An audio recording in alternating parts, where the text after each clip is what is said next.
Hello friends, मैं वैशाली स्वागत करती हूँ आप सभी का आपके अपने प्लेटफॉर्म एग्जाम जंक्शन पे। सीटेट जुलाई 2024 जो कि बहुत ही पास है और जल्दी ही आपका एग्जाम होने वाला है। और पेपर जो है वो आपका ऑफलाइन मोड में होना है, ये आपको पहले ही क्लियर हो चुका है। टाइम मैनेजमेंट आज जो आपको जो सबसे ज्यादा परेशान करता है टाइम मैनेजमेंट, क्योंकि काफी बच्चों की ये प्रॉब्लम होती है कि मैम हम एग्जाम देने जाते हैं, हमको आता भी है सब कुछ, लेकिन टाइम मैनेजमेंट नहीं हो पाता, टाइम कम पड़ जाता है। क्योंकि सी टेट में लंबी लंबी क्वेश्चन होते हैं, आप सभी को पता है कि पेडागोजी होती है और उसमें पैराग्राफ्स होते हैं जिसमें काफी टाइम जो है बच्चों का जाता है। और अगर हम जूनियर लेवल की बात करें तो उसमें अच्छी खासी टिपिकल मैथ भी आती है और उसके साथ साथ जिनके पास मैथ साइंस है, एसएसटी के लॉन्ग लॉन्ग क्वेश्चंस आते हैं, जिसकी वजह से बच्चे कहते हैं कि मैम भाई पेपर हमारा छूट गया। और अभी बहुत सारे ऐसे बच्चे होंगे जो फ्रेशर होंगे, जो फर्स्ट टाइम देने जा रहे होंगे सी टेट का एग्जाम और जो कई बार दे चुके हैं, उनकी बेसिकली सबकी problem max to max 90% problem बच्चे की यही है कि टाइम मैनेजमेंट नहीं कर पाए। तो आइए चलते हैं, इसको देखते हैं कि हमको टाइम मैनेज कैसे करना है। और ये वीडियो जरूर देख के जाइएगा और चैनल पर नए हैं तो चैनल को सब्सक्राइब कर लीजिए, बेल आइकन को प्रेस कर लीजिए फटाफट से। आइए देखते हैं यहाँ पे कि टाइम मैनेजमेंट हम किस तरीके से करेंगे। सबसे पहले अगर हम बात करेंगे तो यहाँ पे आपको कितने 2.5 घंटे मिलते हैं, है ना। यहाँ पे टाइम मिलता है आपका एग्जाम का, यानी कि आपको क्वेश्चन कितने होते हैं, यानी कि 150 क्वेश्चन होते हैं आपको जो आपको करने होते हैं। और आपके पास जो है 150 ही क्या होते हैं, मिनट होते हैं, यानी कि 1 मिनट में आपको एक क्वेश्चन करना है। अगर हम नॉर्मली देखें तो अच्छा खासा टाइम है, उसमें कोई भी दिक्कत नहीं है, 1 मिनट में आपको एक क्वेश्चन करना है। और अगर हम हिंदी की बात करें, अगर हम इंग्लिश की बात करें, अगर हम ईवीएस की बात करें तो आप बिल्कुल फटाफट से, अगर आपके कॉन्सेप्ट क्लियर है तो आप कर सकते हो। अब हम बताएंगे कि आखिर आपको टाइम मैनेजमेंट करना कैसे है। इसका सबसे पहले जो अगर हम बात करेंगे तो पहला स्टेप होना चाहिए कि आखिर आप कितनी अच्छी रीडिंग करते हो, यानी कि आपकी जो रीडिंग स्किल है, यानी अगर आप जो है पढ़ जल्दी लेते हो, समझ जल्दी लेते हो चीजों को, है ना।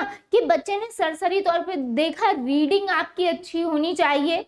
पहली बात तो अच्छे से आप पढ़ लेते हो फटाफट से, हिंदी प्रॉपर आपको पढ़नी आती है। अगर इंग्लिश में आप पेपर दे रहे हो तो इंग्लिश प्रॉपर पढ़नी आती हो, हिंदी का पेपर आपको हिंदी में ही मिलेगा, जाहिर सी बात है। और संस्कृत अगर आपने ली है तो संस्कृत अगर हम बात करें तो सीटेट में जो संस्कृत के क्वेश्चंस होते हैं वो भी आपके संस्कृत नहीं लिखे होते हैं, उसका हिंदी अनुवाद नहीं होता है।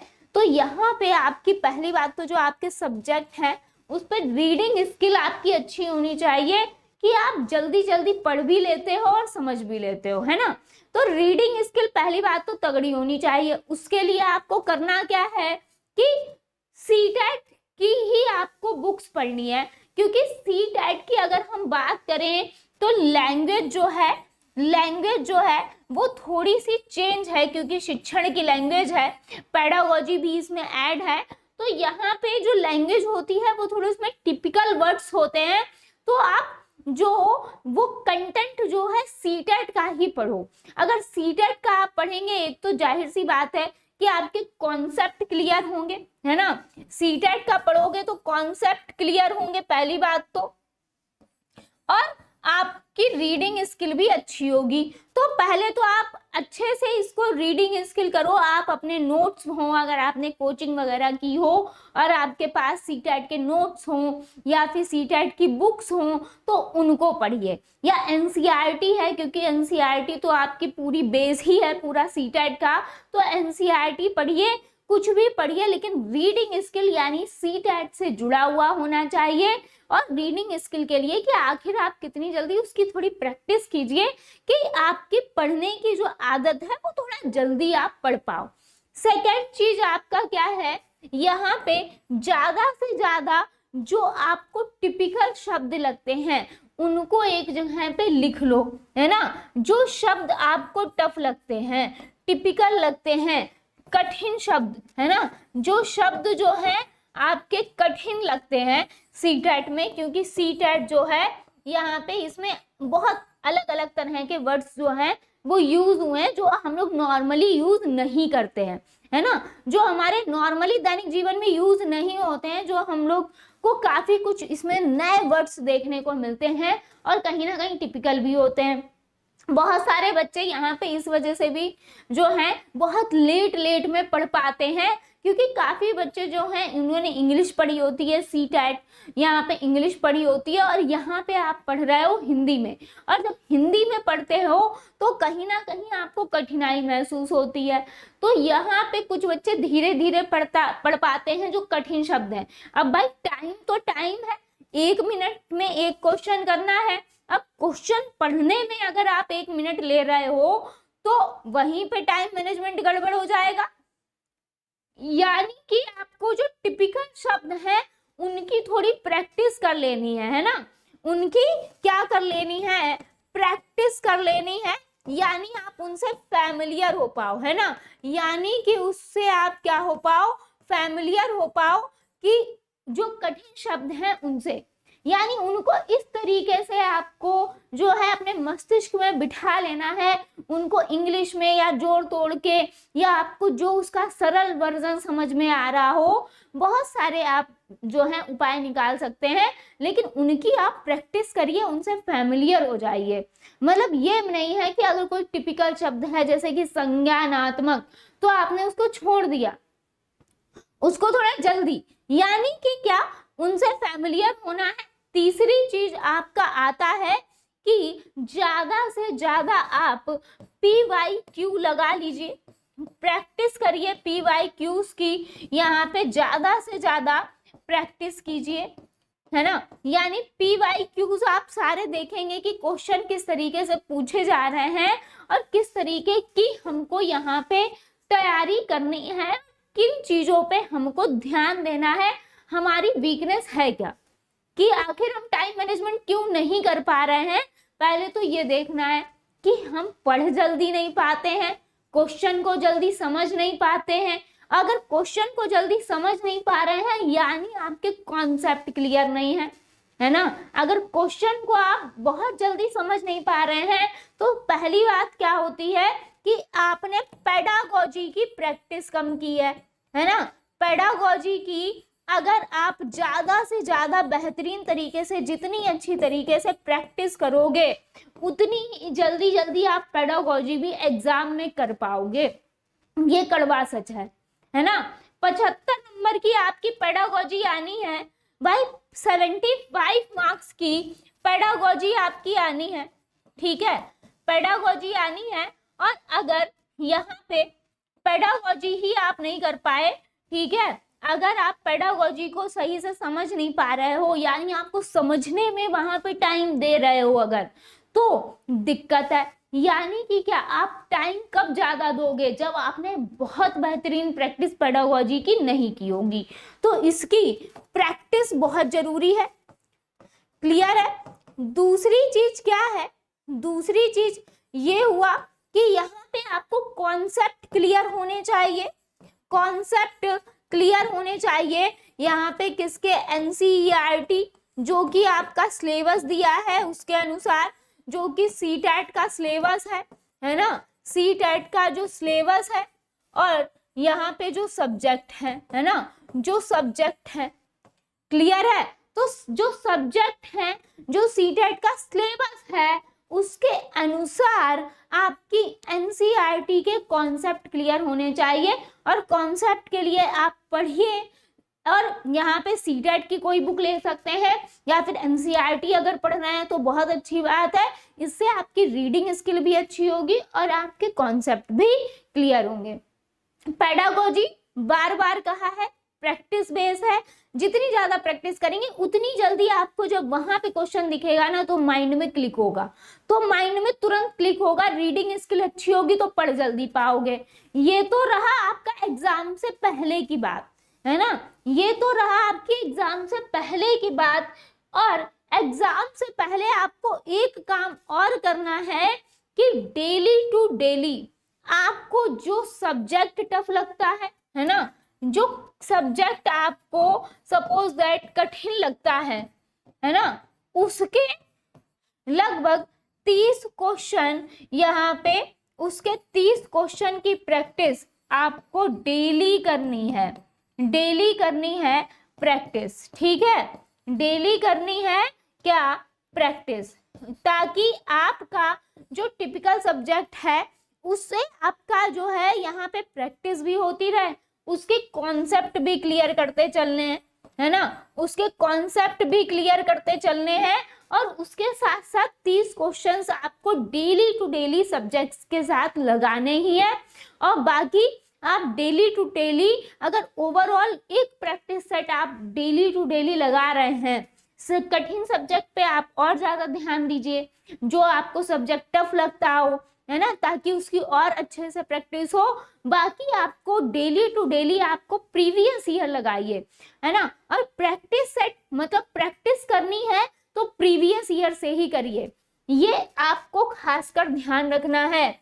अगर आप यहाँ पे सीटेट की प्रैक्टिस अगर कर रहे हैं यहाँ पे क्वेश्चंस की, तो बेस्ट क्या है कि PYQs को ही लगाइए। और कैसे लगाएंगे, यहाँ पे टाइमर लगा के, है ना, टाइमर लगा होना चाहिए, टाइमर लगा के कि भाई उसमें कितना आपने क्या सेट कर लिया, 2.5 घंटा सेट कर लिया यहाँ पे।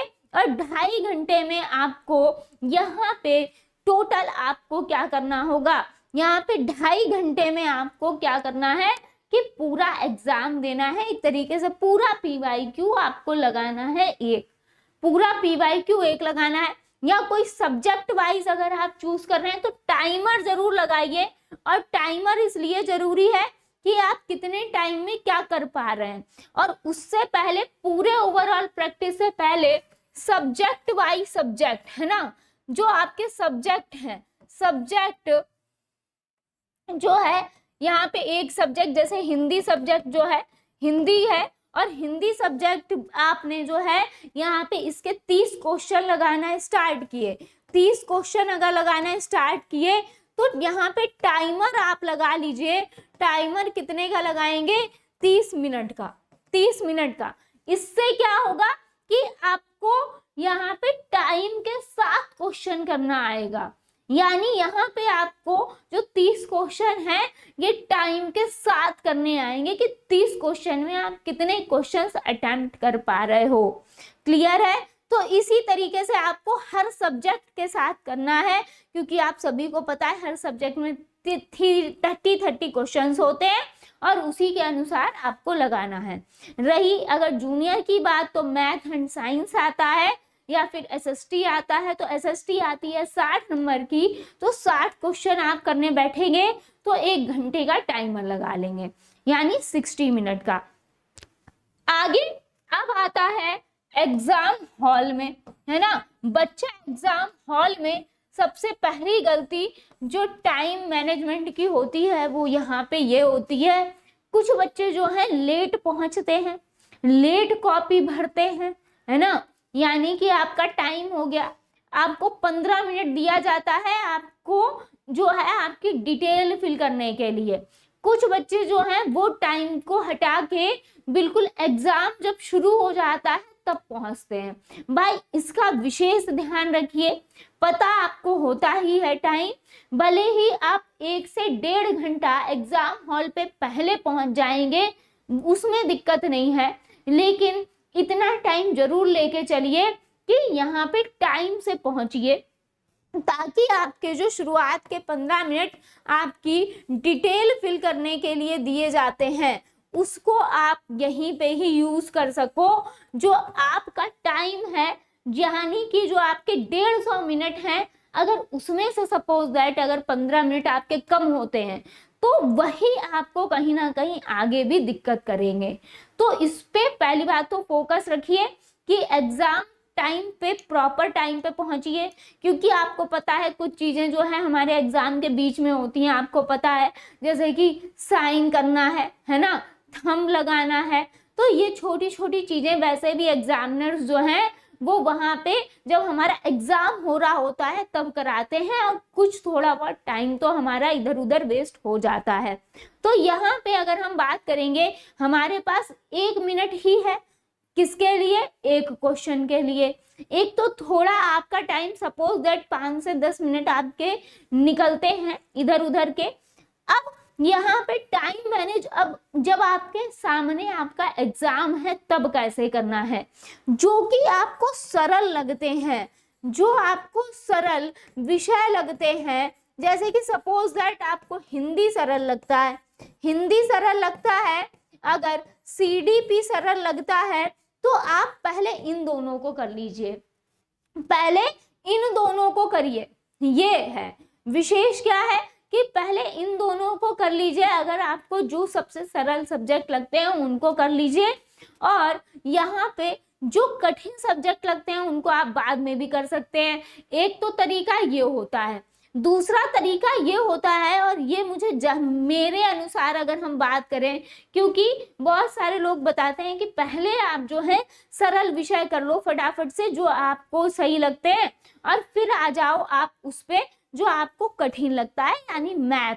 जो सपोज दैट मैथ कुछ लोगों को कठिन लगती है, मैथ है, मैथ ली हुई है, या संस्कृत कठिन लगती है, तो उसको आप बाद में कर सकते हैं, कोई दिक्कत नहीं है। या अगर हम जूनियर की बात करेंगे तो मैथ साइंस जो का पोर्शन है, सीडीपी और हिंदी बेसिकली सब आएगा ही, और इसको बच्चा, इसमें ये स्कोरिंग सब्जेक्ट होते हैं।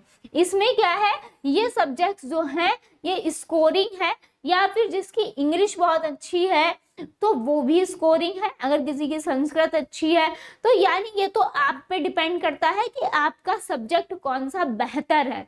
तो यहाँ पे अगर हम बात करेंगे कि सबसे पहले आपको क्या करना है, यहाँ पे सीडीपी आपको पेडागोजी आपकी स्ट्रांग है, सबसे पहले यहाँ पे आपको क्या करना है, लाइन बाय लाइन, यानी कि जितने क्वेश्चंस हैं आपको स्टार्टिंग से सरसरी निगाह दौड़ानी है पूरे पेपर पे, कि आखिर आपको कौन सा पोर्शन सही लग रहा है, कौन सा सरल लग रहा है, कौन सा टिपिकल लग रहा है।